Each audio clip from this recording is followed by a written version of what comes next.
Hello students, welcome to part 2 of chapter 9 of history, ऐतिहासिक धरोहरों का संरक्षण। अभी हम ये देख रहे थे कि जो भौतिक साधन हैं उनको संभाल के रखने के लिए, लिखित साधनों को संभाल कर रखने के लिए किस प्रकार के प्रशिक्षण की, ट्रेनिंग की आवश्यकता होती है। तो इसमें हमने देखा कि कुछ लिपियों का ज्ञान आवश्यक है, इतिहास का ज्ञान आवश्यक है, चित्र शैलियाँ, शिल्प शैलियाँ, शिल्पकला, इनके विकास का क्रम का ज्ञान आवश्यक है, कागजों के प्रकार वगैरह का ज्ञान आवश्यक है, उसकी ट्रेनिंग भी दी जाती है। इसके अलावा उकेरे हुए लेखों के लिए उपयोग में लाया गया पत्थर। सभी लोगों को पत्थरों की जानकारी नहीं होती है, लेकिन अगर इतिहास के काल में कभी पत्थरों पर कुछ उकेरा गया है, कुछ उसमें खोद खोद के अगर लिखा गया है, जो कि एक बहुत ही महत्वपूर्ण हमारे लिए ऐतिहासिक वस्तु है, जिसको अध्ययन करके हम इतिहास की जानकारी प्राप्त कर सकते हैं, तो उसके भी जानकारी होनी व्यक्ति को आवश्यक है। धातुओं के स्वरूप के बारे में जानकारी, क्योंकि धातुओं पर भी बहुत सारी चीज़ें उकेरी हुई मिलती हैं हमें ऐतिहासिक, तो उनकी जानकारी होना आवश्यक है। इसके लिए ट्रेनिंग दी जाती है। फिर अगला है दस्तावेजों और अभिलेखों की स्वच्छता और संवर्धन के लिए आवश्यक रासायनिक प्रक्रियाओं के लिए लगने वाले उपकरण और रसायनों की जानकारी। इसके अलावा हम जो दस्तावेज हैं हमारे पास लिखित साधनों में, अभिलेख हैं, हैंड रिटन जो भी चीज़ें हैं, उनको संरक्षण करने के लिए एक रासायनिक प्रक्रिया की जाती है, उसकी भी जानकारी होना व्यक्ति को आवश्यक है। अगर उसको यहाँ पर ग्रंथालय में या अभिलेखागार में कार्य करना है तो ये ट्रेनिंग उनको दी जाती है, क्योंकि रासायनिक प्रक्रिया करने के बाद उनका संरक्षण बहुत आसानी से हो जाता है। नहीं तो उसमें कुछ कीड़े भी लग सकते हैं, वो खराब भी हो सकती है।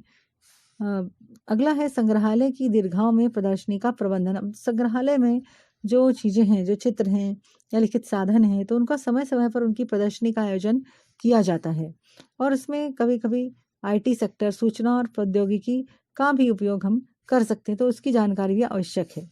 इसके अलावा अनुसंधान पर लेखन, जो भी रिसर्च से रिलेटेड राइटिंग होती है, उसकी भी नॉलेज ज़रूरी है और उसकी ट्रेनिंग दी जाती है। अब हम तीसरा देखेंगे भौतिक साधन।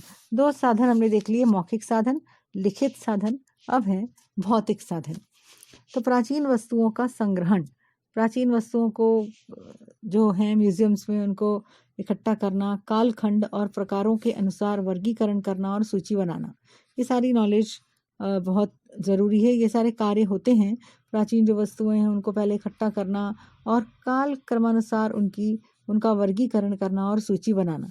पुरातन वस्तुओं का संवर्धन करने के लिए आवश्यक साफ सफाई और रासायनिक प्रक्रियाएं करना, चुनिंदा पुरातन वस्तुओं और अथवा उनकी प्रतिकृतियों की प्रदर्शनी आयोजित करना, इनकी प्रदर्शनी भी आयोजित करना समय समय पर बहुत आवश्यक है, ताकि लोगों को इसकी जानकारी मिल सके।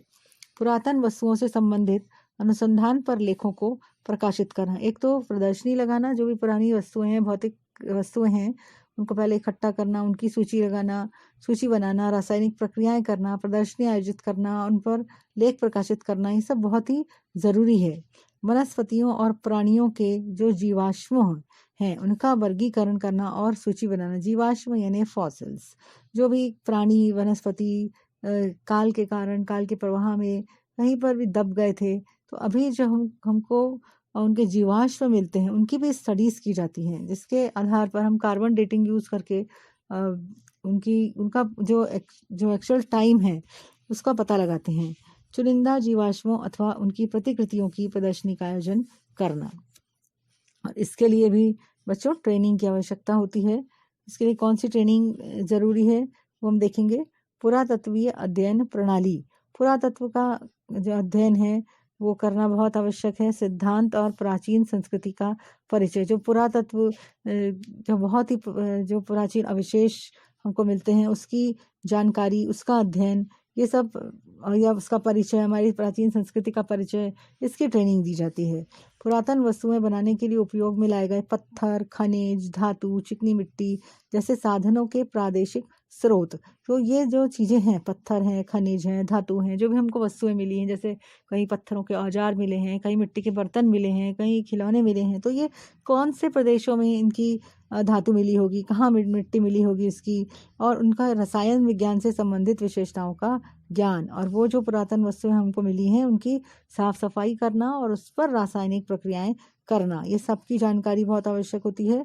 और रसायनों की जानकारी भी बहुत आवश्यक होती है, ट्रेनिंग में बताया जाता है सब।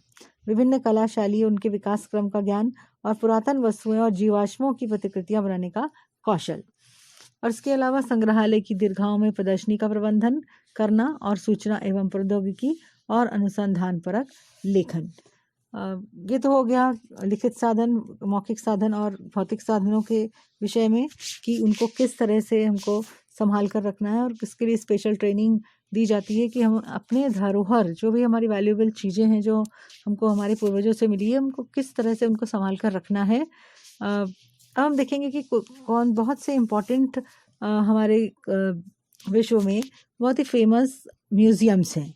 संग्रहालय यानी म्यूजियम बच्चों आपने देखे होंगे, बहुत ही कुछ फेमस म्यूजियम्स के बारे में आपको बताया जाएगा, जहाँ पर बहुत सारी प्राचीन वस्तुओं को रखा जाता है। और जो भी व्यक्ति हिस्ट्री में इंटरेस्टेड होता है या पूरा प्राचीन चीज़ों को देखने में इंटरेस्टेड होता है, वो इन संग्रहालयों में को जाकर देख सकता है। हमारे नागपुर शहर में भी एक संग्रहालय है जो विधान भवन के बिल्कुल सामने है, वहाँ पर भी बहुत सारी प्राचीन प्रतिकृतियाँ आपको देखने को मिलेंगी। तो मध्य युग में यूरोप के राजघरानों के लोग और संपन्न व्यक्ति कला वस्तुओं का संग्रह करते थे। बहुत जो कलात्मक चीज़ें रहती थी उनको जमा करते थे। इन कला वस्तुओं के प्रबंधन की आवश्यकता अनुभव हुई। फिर जब उन्होंने संग्रह कर लिया तब उनको ऐसा लगा कि इनको संभाल कर रखना बहुत ज़रूरी है, इनको प्रबंध करना बहुत ज़रूरी है। इसीलिए उन्होंने सोचा कि यहाँ एक संग्रहालय की अवधारणा का उदय हुआ कि संग्रहालय होने चाहिए, वहाँ पर इन चीज़ों को हम डिस्प्ले भी कर सकते हैं और दूसरे लोग भी उसको आके देख सकते हैं। तो जो बहुत ही इम्पोर्टेंट एक संग्रहालय है, म्यूजियम है, वो है लूव्र संग्रहालय, जो कि फ्रांस में है। याद रखेंगे बच्चों आप इसका नाम, लूव्र संग्रहालय, फ्रांस। लूव्र संग्रहालय की स्थापना पेरिस नगरी में हुई। पेरिस जो है वो फ्रांस की कैपिटल है, वहाँ पर लूव्र संग्रहालय है और ये स्थापना 18वीं शताब्दी में हुई। फ्रांस के राजघरानों के व्यक्तियों द्वारा एकत्रित की कला वस्तुओं का संग्रह पहले लूव्र संग्रहालय में प्रदर्शित किया गया। सबसे पहले जो राजघराने के लोग थे उन्होंने बहुत सारी चीज़ों का संग्रह किया हुआ था, तो उसको पहले प्रदर्शनी उसकी लगाई गई म्यूजियम में। उसमें विश्व विख्यात इतालवी चित्रकार, जो इटली का बहुत ही फेमस जो चित्रकार था, उसका नाम था लियोनार्डो डा विंची। उसने बनाया हुआ एक चित्र है मोनालिसा। जब देखेंगे बहुत ही फेमस पेंटिंग है लियोनार्डो डा विंची की। लियोनार्डो डा विंची बहुत ही फेमस पेंटर इटली के, उन्होंने बनाया हुआ है मोनालिसा। आप देख भी सकते हैं चित्र में। 16वीं शताब्दी में प्रथम फ्रांस नरेश था। Leonardo da Vinci France Naresh प्रथम फ्रांसिस के आश्रय में था। वो पूरा सपोर्ट उसको फ्रांस का ये जो नरेश था, राजा था, वो करता था। उसके बाद नेपोलियन बोनापार्ट अपने आक्रमणों के समय स्वदेश में बड़ी मात्रा में कला वस्तुएं ले आया था। जब नेपोलियन बोनापार्ट भी फ्रांस का एक राजा था, सेनापति था, वो जब भी फॉरेन में कहीं भी अटैक करने के लिए जाता था या जीतता था, तो वहाँ से बहुत सारी कला वस्तुएं लेकर आता था फ्रांस में। तो इन कला वस्तुओं के कारण लूव्र संग्रहालय के संग्रह में बड़ी मात्रा में वृद्धि हो गई। इस समय संग्रहालय में अश्म युग से लेकर, जो पत्थर युग से है, पाषाण युग से लेकर आधुनिक समय तक की 3,80,000 से अधिक कला वस्तुएं हैं। अब ब्रिटिश संग्रहालय, इसके बाद इंग्लैंड का, जिसके बारे में हम नेक्स्ट वीडियो में जानकारी हासिल करेंगे। Thank you.